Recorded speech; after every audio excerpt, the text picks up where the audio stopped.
Hello again, ladies and gentlemen, and friends of Salt and Pepper, wherever in the world you may be. Here is an original. This is another recipe, pasta recipe that is, and you've heard maybe in the Italian pasta and ricotta cheese. This is the ricotta cheese. Well, with the ricotta cheese, we're gonna make what we're gonna call now the salt and pepper stuffed ricotta ravioli. I'm gonna show you the ingredients. This is not the usual ravioli that you see, okay? These ones are made in North America. Now, you can use any type of ravioli, whether there's meat or anything, but this is with ricotta cheese, okay? So this is one. Then we have the ricotta cheese itself. As you see, it's about a little more than a half a cup. Then we have an eighth of a cup of, or 2 tablespoons of any type of grated cheese. I like to use Romano. And then we have some nice basil chopped, okay? And maybe a tablespoon of gorgonzola cheese, okay? These ingredients, this is gonna be nice and easy. I'm gonna take this away. And we have a little bit of salt and a little bit of pepper. If you like to come with me to the boiling water, we'll just throw this in, okay?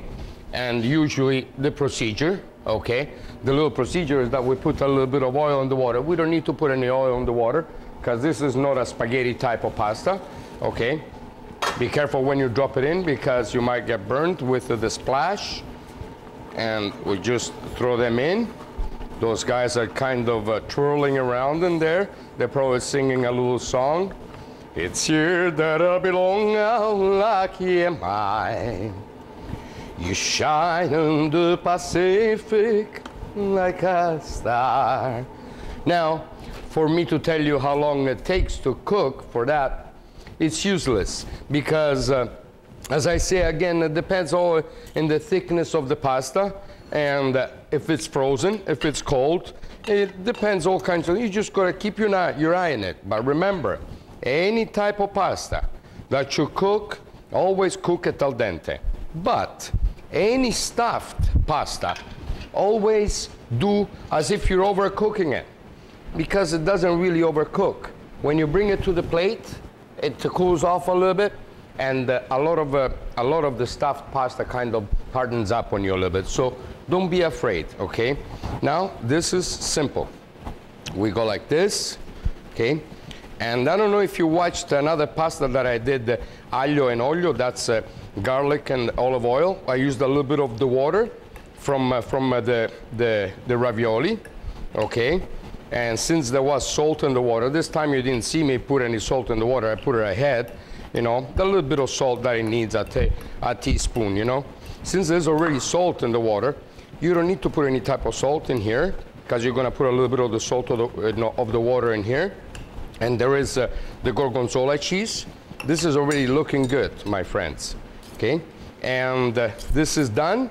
We're waiting for the ravioli to be cooked. And as soon as the ravioli gets cooked, I'll call you right back. Don't worry about it, I won't forget. You guys can come and look now, all right?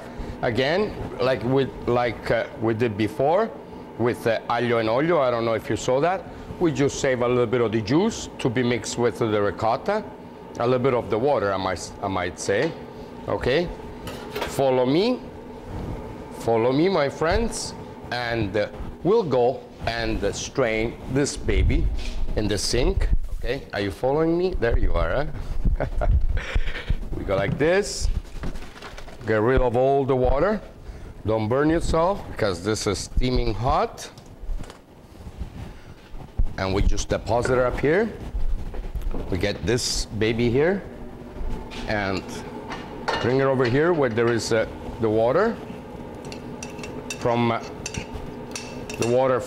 the ravioli, that is, from the ricotta stuffed ravioli. And what we do, we just we just thin it out with the water. Some people like to use milk or cream or anything like that.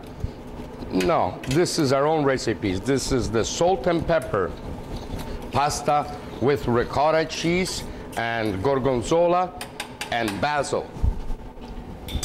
Now, for the final touch, I'm just gonna put this on the plate and prepare for you and show you the final product. All I'm good doing, just put it on the plate. See, I placed the ravioli nice and pretty looking, and now we have our so-called sauce, and we just put it on this side a little bit, right? And then we put it also on this side a little bit.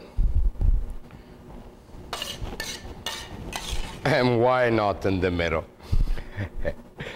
This one, you dip your ravioli inside the so-called sauce, and you enjoy it. And we put a little bit of parsley as a garnish. Garnish is always nice, even if it's at home. Even if it's at home. And my dear friends of salt and pepper, as anybody would do, you give it a little swirl like that, and again, buon appetito. From Salt and Pepper at Home with Attilio. Oh, I'm gonna eat this one myself. See you again for the next recipe with Salt and Pepper.